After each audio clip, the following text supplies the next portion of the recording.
Velkommen til Rød Zone, hvor vi for en gang skyld ikke er taget til udlandet. Vi er taget til flyvestation Skrydstrup i det sydlige Jylland.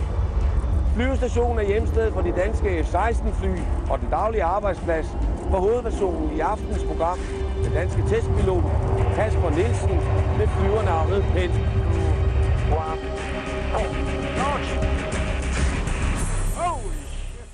Efter selve programmet er piloten Pell og jeg klar ved telefonerne på TV2 Radio. Mere om det senere.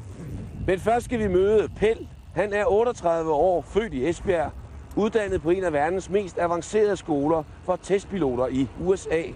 F-16 er hans faste kampfly, men Pell skal også afprøve andre af verdens nyeste flytyper, som Eurofighter og det kommende Joint Strike Fighter.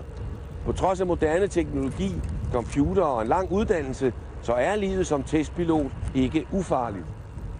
Hvis vi skal se programmet, så er det ikke meget for at indrømme, at der er en vis fare forbundet med det. Hvorfor er det ikke det? Fordi jeg synes, at man er meget bevidst om de farer, der er omkring det her, og så prøver man simpelthen at forberede sig så meget, man overhovedet kan.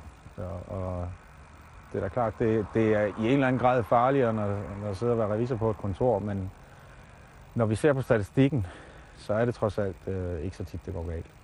Men det der faremoment, der så alligevel er i det, er det en del af fascinationen ved at lave det, at man sådan går til kanten en gang imellem? Ja, det er det vel også et eller andet sted, men igen, altså en meget af det forberedelse, vi laver, en stor del af det, vores job i virkeligheden går ud på, er jo at prøve at minimere faren så meget som muligt. Men skulle man nu sammenligne det at flyve testflyvning med det at flyve en F-16 til hverdag, jamen, så er forskellen vel egentlig ikke så stor. Velkommen til Rød Zone med testpiloten Pell.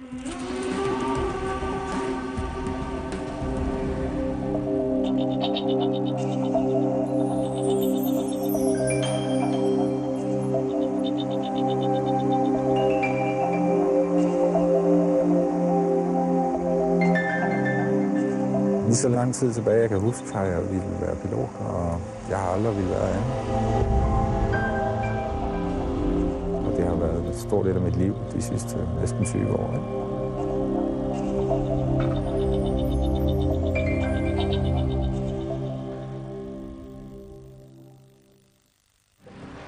Han hedder Kasper B. Nielsen. Han er jægerpilot.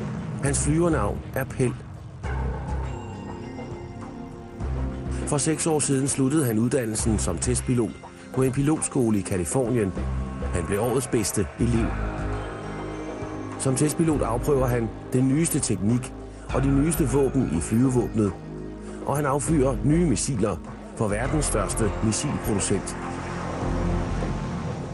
Lige nu afprøver han nogle af de mest moderne jetfly for at finde afløseren for de danske F-16-jægere.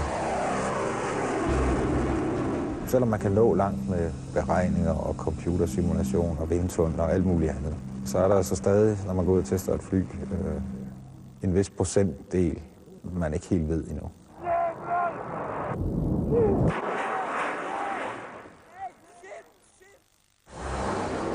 I welcome our guests from Denmark, from the Royal Danish Air Force. Det er sommer 2006. Som testpilot for det danske flyvevåben er Kasper Nielsen som sagt med til at undersøge, hvilket dansk jægerfly Danmark skal have til aflysning for F-16-flyet. En af kandidaterne er Eurofighter. For første gang skal han derfor prøve at flyve flyet. Hans vurdering har betydning for generalernes og politikernes senere beslutning. De computere, som piloten har til at hjælpe sig med at styre flyet, dem er der blevet lavet lidt om på. Så vi skal simpelthen ud og prøve at flyve flyet i en række manøvrer. Altså dels hvor godt de forbedringer, man har lavet, virker, og dels om der er noget farligt i noget af det man har lavet. Altså om der er nogle overraskelser i det. Checklisten ligger i flyveren tilbage, så den kan du tage.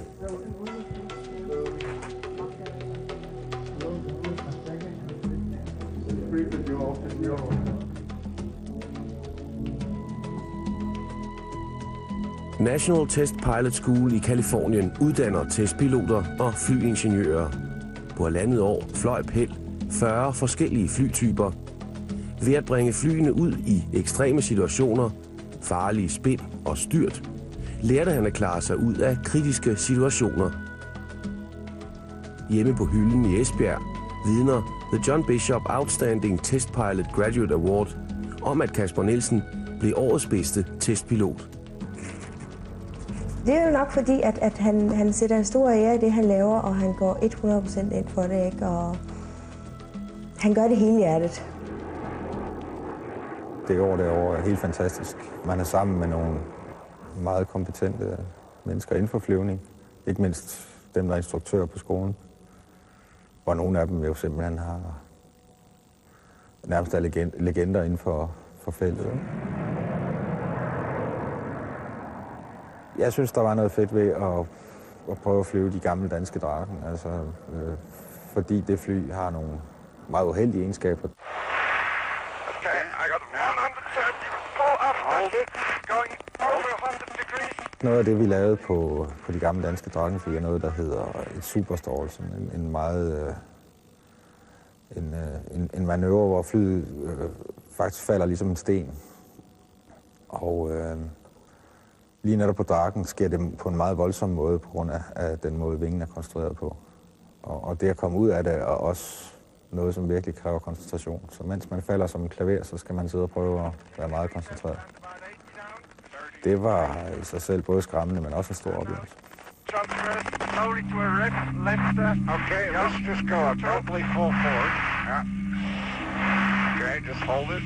30, 20, 29,000. Just speed 200, I start.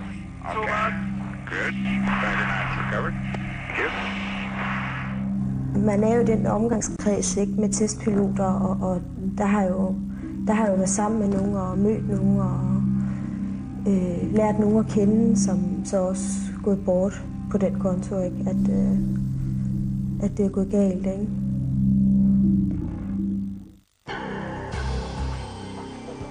Vi er tilbage på EADS testcenter uden for München.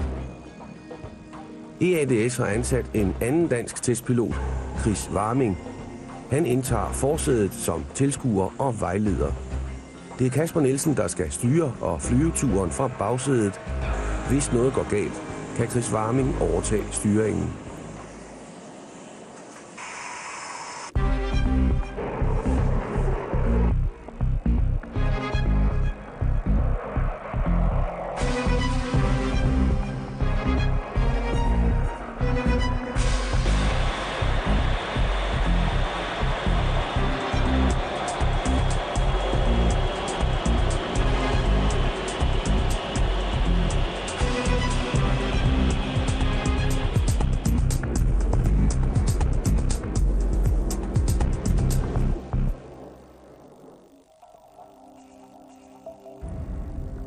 Vi er tilbage i sommeren 2002.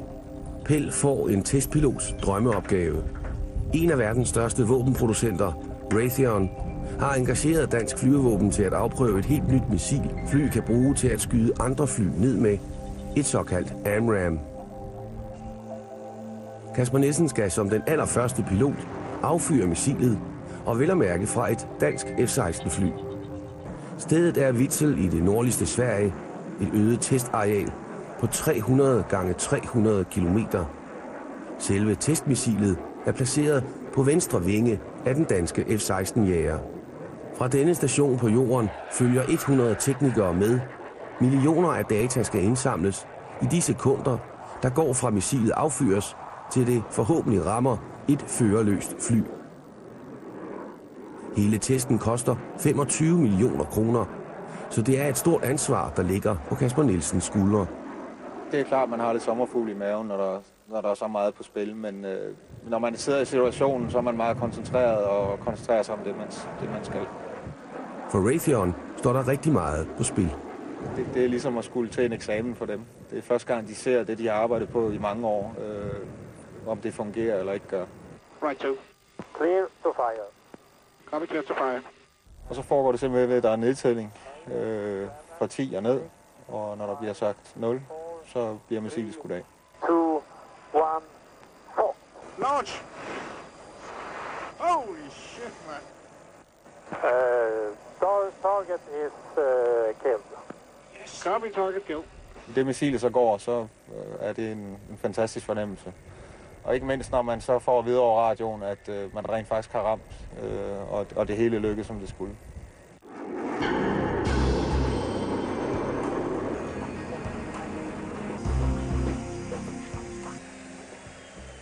Vi er tilbage på EADS testcenter uden for München. Den første af 2 testflyvninger er vel overstået.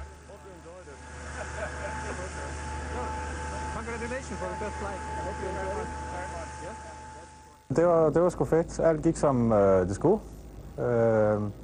Vi startede ud med at lave det her første efterbrænder climb, som det hedder, hvor vi skulle prøve med den vægt flyet havde, hvor hurtigt vi kunne komme fra jorden og så op i en meget høj højde, og om det var til at kontrollere, og det var det.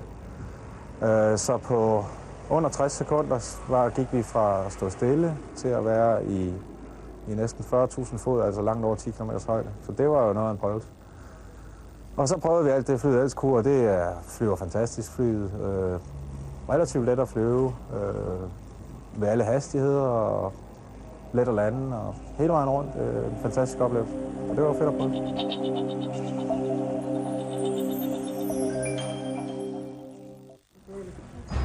Kasper Nielsen er 33 år, født og opvokset i Esbjerg, hvor han også bor i dag med sin hustru Jeanette og de 4 børn, Christian, Victor, Oscar og Laura.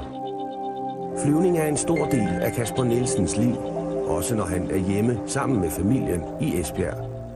Kun et kvarters kørsel fra hjemmet ved Ho Bugt ligger Esbjerg Lufthavn, hvor familiens private flyvemaskine står klar. Dengang jeg gik på testpilotskole i USA, der en af de opgaver, jeg fik på skolen, var at evaluere noget af det udstyr, der er bygget ind.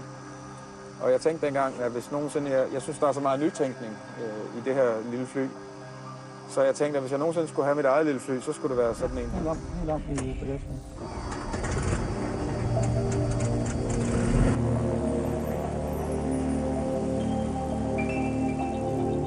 Jamen, flyet her bruger vi mest til fornøjelse indtil videre. Altså, det er flyve i weekender, flyve med kammerater, flyve med familie. De er jo himmelhenrygt. Vi kan komme på nogle små ture. Vi kan så selvfølgelig kun være 4, men så kan vi flyve 2 gange, eller også så flyver vi den ene halvdel den ene weekend, og den anden halvdel den næste. Inde bagved i bagkroppen sidder der en lille raket, og hvis noget skulle gå galt, helt alvorligt galt med flyet, så kan alle, der er i kabinen, trække i et håndtag. Og hvis man gør det, så skyder der et raket op gennem bagkroppen, som trækker en stor faldskærm ud, og så lander hele flyet sikkert i faldskærm.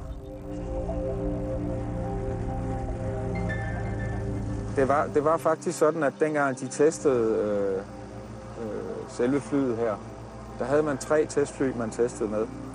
Og de 2 af dem havde indbygget faldskærm, det 3. havde ikke. Og under noget testflyvning var der en rorflade, der satte sig fast. Så testpiloten, der testede det her fly, endte faktisk med at styrte ned og slå sig ihjel. Og det paradoksale i det var, at havde han fløjet i et af de 2 andre fly og haft faldskærmen, så havde han kunne redde sig ved det.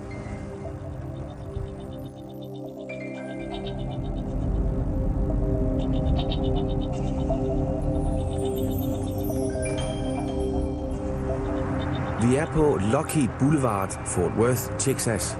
Som navnet antyder, ligger verdens største producent af militærfly for enden af vejen. Kasper Nielsen er sammen med 5 pilotkolleger og 2 ingeniører på et 10-dages besøg hos Lockheed Martin. Vi er med i en øvelse, der hedder Agile Endeavour, hvor man prøver at simulere Joint Strike Fighters evner til at fungere i en eller anden situation, hvor man så har sat helt op til 8 simulatorer sammen, hvor 8 piloter fra Danmark og Norge, de så ligger og flyver rundt i nogle tænkte scenarier for at se, hvordan flyet virker og fungerer. Endnu er det kun prototyper, der skrues på. Prototyper, som skal testes grundigt over de næste 5 år. Danmark deltager i projektet, i udviklingen af projektet, og som det har vi betalt en sum penge for. Og en del af de penge betaler vi i naturalia, så at sige. Og en af de ting, vi har lovet at stille, det er et dansk F-16-fly. og en testpilot til at flyve det F-16-fly. Og det fungerer sådan, at når man tester flyvemaskiner, så har man ved de fleste tests enten et fly liggende ved siden af, til at overvåge, om noget går galt, og til at hjælpe til, hvis der sker nogle ting. Også til at filme udenfra, det bruger man meget også. Den testpilot, som sidder i chaseflyet, skal være mindst lige så meget inde i, hvad der sker, som ham, der sidder i det rigtige testfly, for ellers så vil han jo ikke være til nogen hjælp. Og det danske F-16-fly og den danske pilot, som i første omgang bliver mig, skal så flyve det her chasefly. Og det har vi så sparet en masse penge ved at sende det her F-16-fly og en pilot over. Okay, thanks a lot. Thank you. August 1993. Mere end 500.000 mennesker samlet til byfest i Stockholms centrum.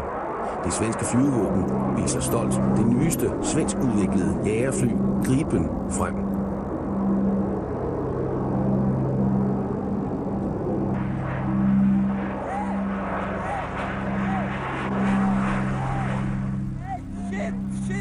Den garvede testpilot Lars Rådeström redder sig ud med katapult.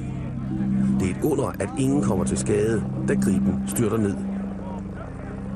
Selvom Gripen på dette tidspunkt har fløjet i 4 år, havnede piloten alligevel i en umulig situation. For trods moderne teknologi er der grænser for, hvad flyene kan klare.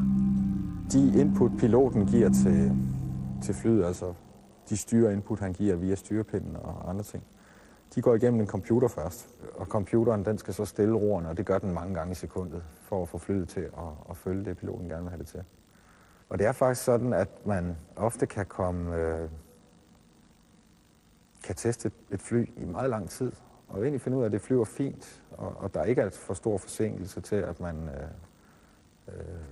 at det gør noget i måden, man styrer det på. Og så lige pludselig under en eller anden manøvre, så ser man... man bruger faktisk nogle udtryk, hvor man taler om, at man falder ud over klippen. Altså det går fint, og lige pludselig så er der bare et hul. Og det sker typisk, hvis man skal lave nogle opgaver med flyet, hvor man skal lave noget meget nøjagtigt, hvor man kommer med nogle meget hurtige input. Lars Rådeström, piloten som reddede sig ud med katapult i Stockholm, ses her ved en anden testflyvning af Gripen. Året er 1989. Vi er på den svenske base i Linköping. Efter flere overflyvninger af landingsbanen går det galt for Rådeström under selve landingen.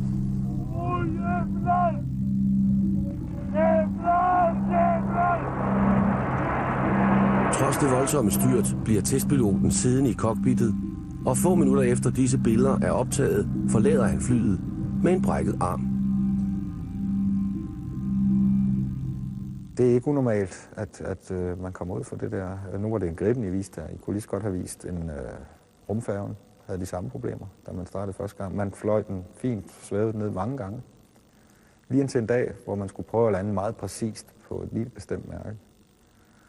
Så kom man ind i sådan nogle oscillationer, hvor piloten faktisk var ude af fase med det, han troede, han lavede. F-22. De fleste projekter har haft noget lignende. Og det viser igen, hvor vanskeligt det er at få en computer til at efterligne noget, som på mange andre fly, altså normale fly, er skabt naturligt.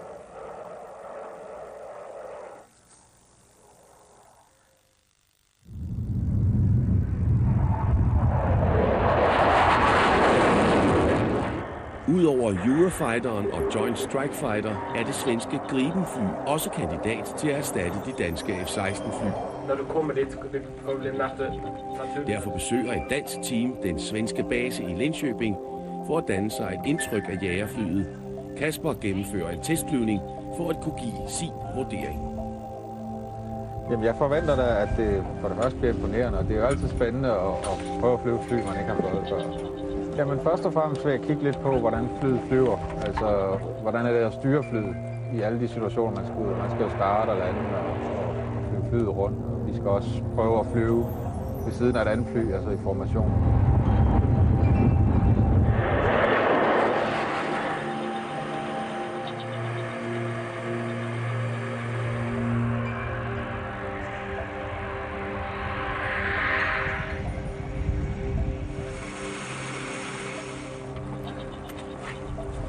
Grattis! Tack. Jättebra, det är fantastiskt. Ja, tack.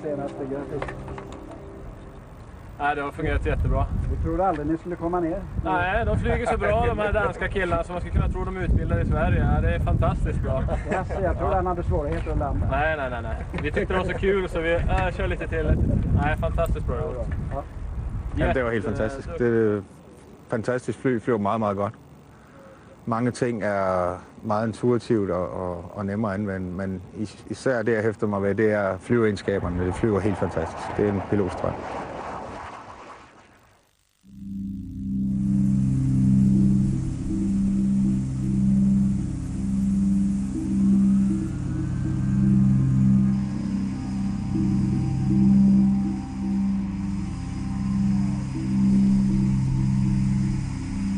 Kasper Nielsen er klar til sin anden testflyvning i München. Denne gang skal han styre Eurofighteren fra forsædet.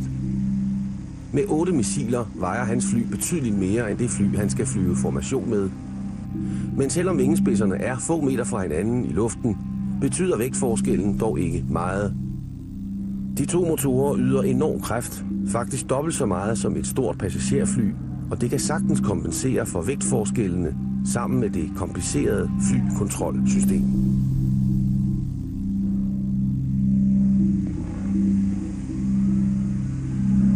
Flyet er oppe på fuld gas, det er klar til at lette, og så lige pludselig går alarmen. Kasper Nielsen når at afbryde starten. Hvis flyene var gået i luften, ville den ene motor have sat ud. Og nu efter at være kravet ud af flyet, og de kigger på flyet, så kan vi se, at den rent faktisk taber alt olietryk på den venstre motor, sådan at den ville være gået i stykker, hvis vi var kommet i luften. Så det var meget heldigt, det skete på det tidspunkt.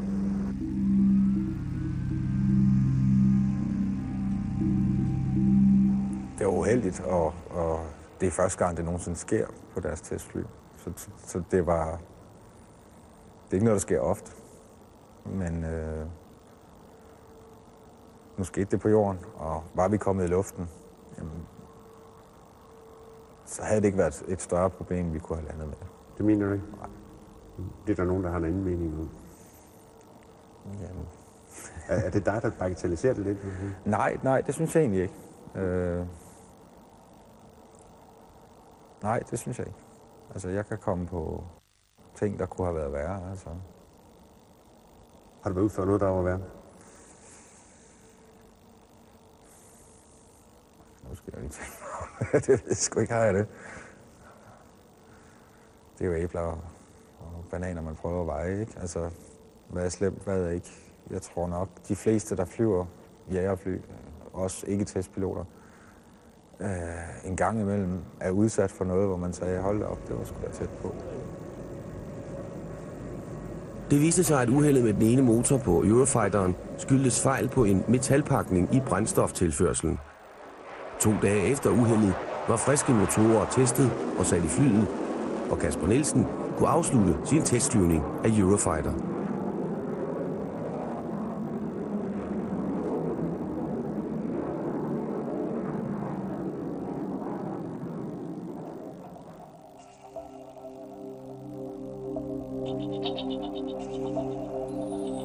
Jeg føler i hvert fald først og fremmest, det de fleste føler, når de ser et F-16-fly, det er et meget, meget smukt fly.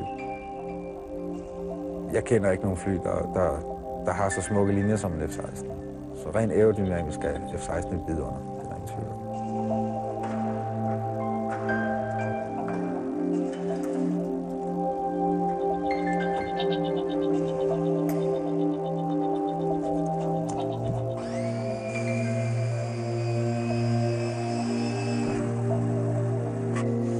Det er sådan med alle piloter. Den flytype, de flyver, den får man et vist forhold til. Man synes, man ved så meget om det, man har haft så mange timer med det, gode timer. Altså, det bliver lidt ligesom en ven. Så synes jeg næsten hver gang, man sætter sig op i sådan en F-16-fly og flyver en tur, så ser man noget eller oplever et eller andet, hvor man siger, hold kæft, det er fedt. Der er mange episoder, sådan noget som lufttankning for eksempel. Hver gang synes jeg, det var bare så fantastisk at se det her syn af mange fly samlet på et sted, og 2 fly, der kobler sammen i luften. Altså, det er så fantastisk et syn, og selvom man har set det masservis af gange, så bliver man aldrig træt af at se på det. Altså, mange andre ting også. Altså, en dag, hvor det er rigtig gråvejr hernede, ikke? Kommer herned og skal ud og flyve. Flyver lige på toppen af skyerne, og så er der højt solskin. Jeg synes, man har så mange oplevelser i det her, i det at flyve, at det kan man aldrig rigtig blive træt af.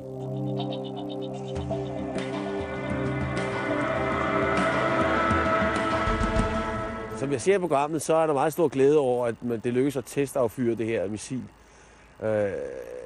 Men i virkeligheden ville der have været en pilot i det fly, man havde ramt. Og når I smider bomber, så er der altså også nogen i den anden ende, der tager imod de her bomber. Rent faktisk er I uddannet til at slå folk ihjel. Hvad tanker gør du der om det? Jeg tror egentlig, jeg taler for os alle, når jeg siger, at det er egentlig ikke noget, man går og tænker så meget over i hverdagen. Fordi et eller andet sted må vi jo tage den op fra og ned. Vi bor i et demokrati, og vi må have tillid til, at hvis vi kommer ud for at skulle bruge de våben, vi har, jamen, så er det i yderste konsekvens, og så er der nogen, der har gennemtænkt det. Vi er jo i et eller andet sted bare et instrument. Men personligt kan man jo godt sådan nogle gange måske overveje. Selvfølgelig. Men igen, vi må have tillid til, at når vi endelig bliver sendt ud, jamen, så er det fordi, at vi gør en forskel, som man i virkeligheden redder menneskeliv. Om lidt kan du ringe og stille spørgsmål til Pell og mig på TV2 Radio. Vi sidder klar ved telefonerne. Telefonnummeret er 4x7 2000. Websitets navn er Redzone TV2.dk. Rød Zone er tilbage næste torsdag. Der følger vi besætningen ombord på den splinternye redningshelikopter EH-101. Danish Rescue 507. De er de første til at rykke ud, hvis mennesker skal reddes til havs og til lands. Vi er under ansøgning. Det er Rød Zone på torsdag på TV2.